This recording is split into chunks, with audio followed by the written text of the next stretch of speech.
swear to guard the lives of the innocent and preserve the peace. I swear. I gotta tell you, man, holding this hammer kind of makes you feel... Feels good, doesn't it? Yeah. Feels good. It's good fit, too. Looks good on you, too. I must be worthy, because I can... You picked it up. Yeah. Not many people can. A lot of trouble out there in the hallway, but you've made a lot of people feel Thank you. embarrassed, I'm sure. What was it like going toe-to-toe with Anthony Hopkins? Yeah, it was awesome.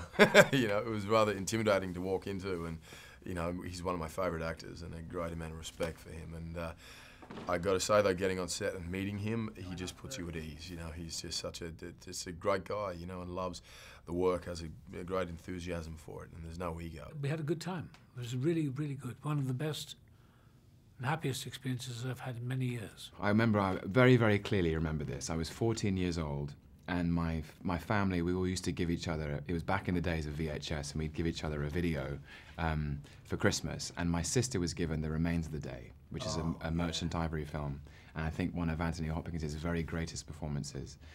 And I remember thinking, I want to be an actor, and I want to do it how he is doing it.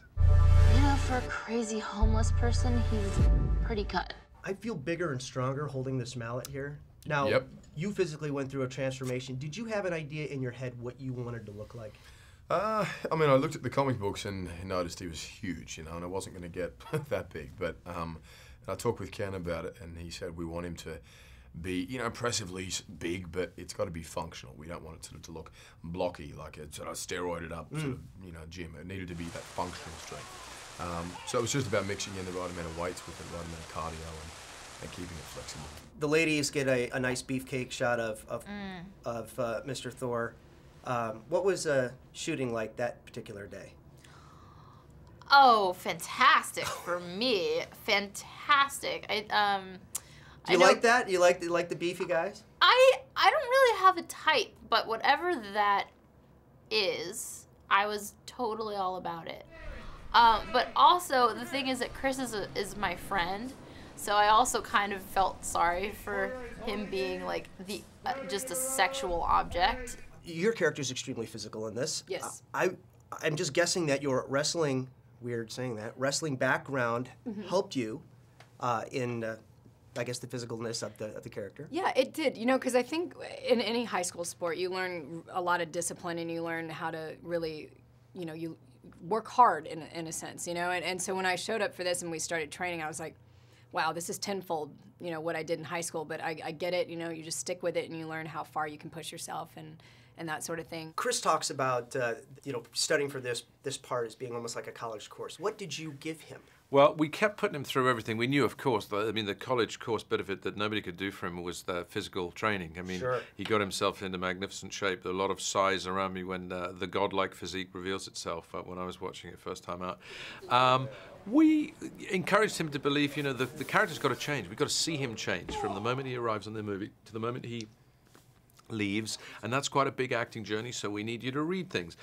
We need you to go back to the comics. We need you to be aware of the Norse myths. Steal from anywhere you can get that extra little clue to give us that dimension, give us that change, give us that journey. Remember, you're going to be in a scene with Anthony Hopkins, you're going to be in a scene with Natalie Portman. You have to step up, man. You know, these are the tippity-top people. I now take from you your power. In the name of my father. How cool is this? Is this the first time? That's me. Yeah, it is you. Yeah, they sell me in supermarkets now. Yes, no, not yet. But Toys R Us would be selling this. You know, is that the first time that you've ever had your likeness in an action figure? Yeah. Hannibal Lecter did become an action figure. You did? No. Who needs an Academy Award, right? You got an action figure. Can I? Yeah, you can. I have not seen this. Oh, you haven't? I have this particular one. I have not seen. Is that cool or what? It's unbelievable. In fact, lost for words. If I went back in time and showed the 6-year-old version of myself that this is who he would become in 24 years, I don't know how he would feel. That's pretty cool. Probably pass out with excitement. Oh gosh, you have my action figure? Digging this. This is so high up in the coolness factor. Well, thank you. You know, and you could easily kick Xena's ass.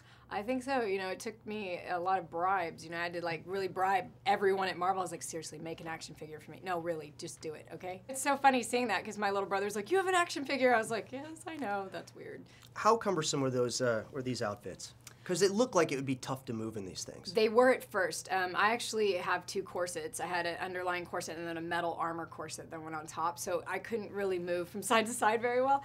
But I trained in the corset, so I knew how to breathe when it came to actually shooting, because I probably would have passed out. There were a couple times where my stunt woman actually had to come up and burp me, which is really embarrassing, because there was a lot of trapped air in there every time I would run and get hit and fall on the ground.